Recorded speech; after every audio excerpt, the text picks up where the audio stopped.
بسم اللہ الرحمن الرحیم۔ محترم ناظرین، السلام علیکم ورحمۃ اللہ وبرکاتہ۔ سیرت خاتم الانبیاء محمد مصطفیٰ صلی اللہ علیہ وآلہ وسلم پر مشتمل یہ ہمارا سلسلہ، اس سلسلے کی یہ پہلی ویڈیو عنوان زمزم کی کھدائی اور عبد المطلب کی اپنے بیٹے کو اللہ کی راہ میں ذبح کرنے کی منت۔ حضرت ابراہیم علیہ السلام کے بیٹے حضرت اسماعیل علیہ السلام کے 12 بیٹے تھے۔ ان کی نسل اس قدر ہوئی کہ مکہ مکرمہ میں نہ سما سکی اور پورے حجاز میں پھیل گئی۔ ان کے ایک بیٹے کیدار کی اولاد میں عدنان ہوئے۔ عدنان کے بیٹے ماد اور پوتے کا نام نزار تھا۔ نزار کے 4 بیٹے تھے، ان میں سے ایک کا نام مضر تھا۔ مضر کی نسل سے قریش بن مالک پیدا ہوئے، یہ فہر بن مالک بھی کہلائے۔ قریش کی اولاد بہت ہوئی، ان کی اولاد مختلف قبیلوں میں بٹ گئی۔ ان کی اولاد سے قصا نے اقتدار حاصل کیا۔ قصا کے آگے 3 بیٹے ہوئے، ان میں سے ایک عبد مناف تھے، جن کی اگلی نسل میں ہاشم پیدا ہوئے۔ ہاشم نے مدینہ کی ایک سردار لڑکی سے شادی کی۔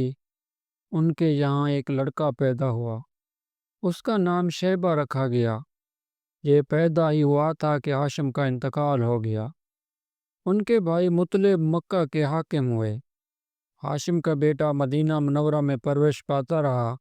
جبکہ مطلب کو معلوم ہو گیا کہ وہ جوان ہو گیا ہے تو بھتیجے کو لینے کے لیے خود مدینہ گئے۔ اسے لے کر مکہ مکرمہ پہنچے تو لوگوں نے خیال کیا یہ نوجوان ان کا غلام ہے۔ مطلب نے لوگوں کو بتایا یہ ہاشم کا بیٹا ہے اور میرا بھتیجا ہے۔ اس کے باوجود لوگوں نے اسے مطلب کا غلام ہی کہنا شروع کر دیا۔ اس طرح شیبہ کو عبد المطلب کہا جانے لگا۔ عبد المطلب کے ہاں ابو طالب، حمزہ، عباس، عبداللہ، ابو لہب، حارث، زبیر، زرار اور عبد الرحمن پیدا ہوئے۔ ان کے بیٹے عبداللہ سے ہمارے نبی حضرت محمد مصطفیٰ صلی اللہ علیہ وآلہ وسلم پیدا ہوئے۔ عبد المطلب کے تمام بیٹوں میں حضرت عبداللہ سب سے زیادہ خوبصورت اور سب سے زیادہ پاک دامن تھے۔ عبد المطلب کو خواب میں زمزم کا کنواں کھودنے کا حکم دیا گیا۔ حضرت اسماعیل علیہ السلام کے کنویں کو قبیلہ جرہم کے سردار مزاز نے پاڑ دیا تھا۔ قبیلہ جرہم کے لوگ اس زمانے میں مکہ کے سردار تھے، بیت اللہ کے نگران تھے۔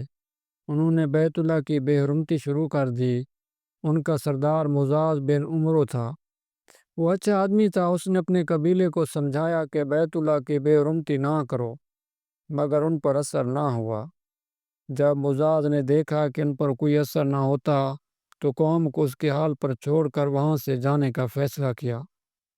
اس نے تمام مال و دولت، تلواریں اور زرہیں وغیرہ خانہ کعبہ سے نکال کر زمزم کے کنویں میں ڈال دیں اور مٹی سے اس کو پاٹ دیا۔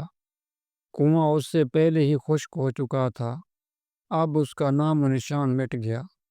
مدتوں یہ کنواں بند پڑا رہا۔ اس کے بعد بنو خزاع نے بنو جرہم کو وہاں سے مار بھگایا۔ بنو خزاع اور قصاع کی سرداری کا زمانہ اسی حالت میں گزرا۔ کنواں بند رہا یہاں تک کہ قصاع کے بعد عبد المطلب کا زمانہ آ گیا۔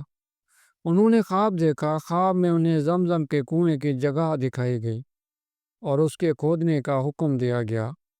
حضرت علی رضی اللہ تعالیٰ عنہ سے روایت ہے کہ عبد المطلب نے بتایا، میں حجر اسود کے مقام پر سو رہا تھا کہ میرے سامنے ایک آنے والا آیا۔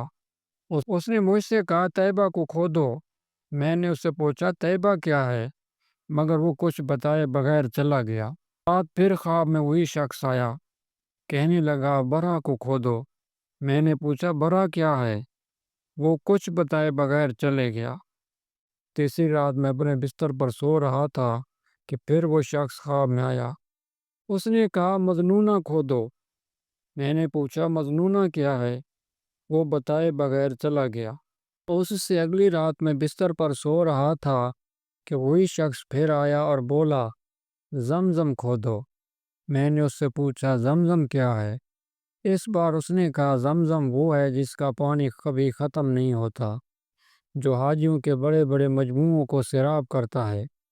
عبد المطلب کہتے ہیں میں نے اس سے پوچھا یہ کنواں کس جگہ ہے۔ اس نے بتایا جہاں گندگی اور خون پڑا ہے اور کوا ٹھونگے مار رہا ہے۔ دوسرے دن عبد المطلب اپنے بیٹے حارث کے ساتھ وہاں گئے۔ اس وقت ان کے یہاں یہی ایک لڑکا تھا۔ انہوں نے دیکھا وہاں گندگی اور خون پڑا تھا اور ایک کوا ٹھونگے مار رہا تھا۔ اس جگہ کے دونوں طرف بت موجود تھے اور یہ گندگی اور خون دراصل ان بتوں پر قربان کیے جانے والے جانوروں کا تھا۔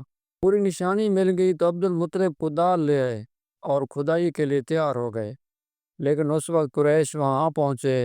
انہوں نے کہا اللہ کی قسم ہم تمہیں یہاں کھدائی نہیں کرنے دیں گے۔ تم ہمارے ان دونوں بتوں کے درمیان کنواں کھودنا چاہتے ہو جہاں ہم ان کے لیے قربانیاں کرتے ہیں۔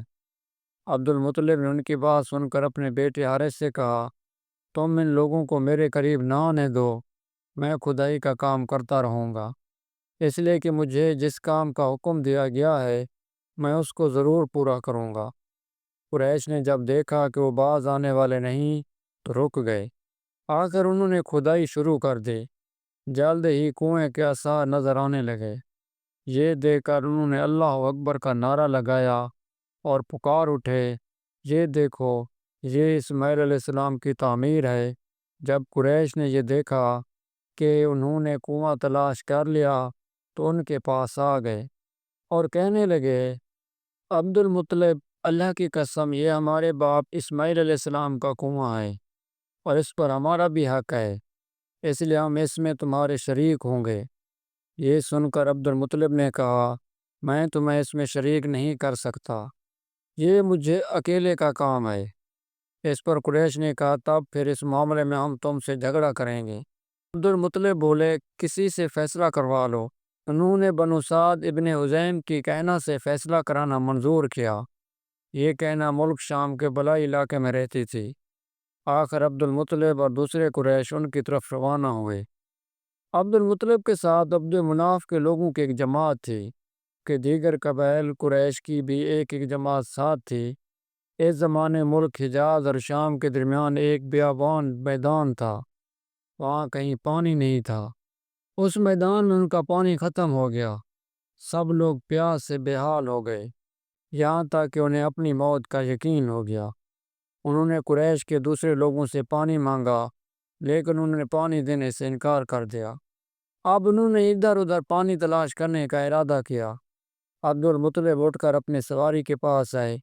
جو ہی ان کی سواری اٹھی ان کے پاؤں کے نیچے سے پانی کا چشمہ ابل پڑا۔ انہوں نے پانی کو دیکھ کر اللہ اکبر کا نعرہ لگایا۔ پھر عبد المطلب سواری سے اتر آئے۔ سب نے خوب سیر ہو کر پانی پیا اور اپنے مشکیزے بھر لیے۔ اب انہوں نے قریش کی دوسری جماعت سے کہا آؤ تم بھی سیر ہو کر پانی پی لو۔ اب وہ بھی آگے آئے اور خوب پانی پیا۔ پانی پینے کے بعد وہ بولے اللہ کی قسم اے عبد المطلب یہ تو تمہارے حق میں فیصلہ ہو گیا، اب ہم زمزم کے بارے میں تم سے کبھی جھگڑا نہیں کریں گے۔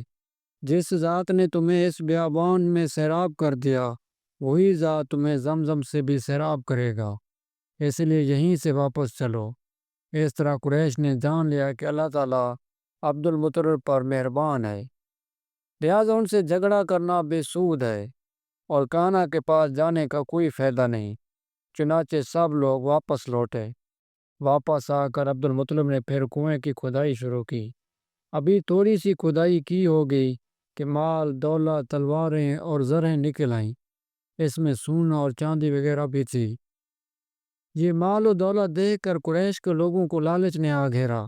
انہوں نے عبد المطلب سے کہا عبد المطلب اس میں ہمارا بھی حصہ ہے۔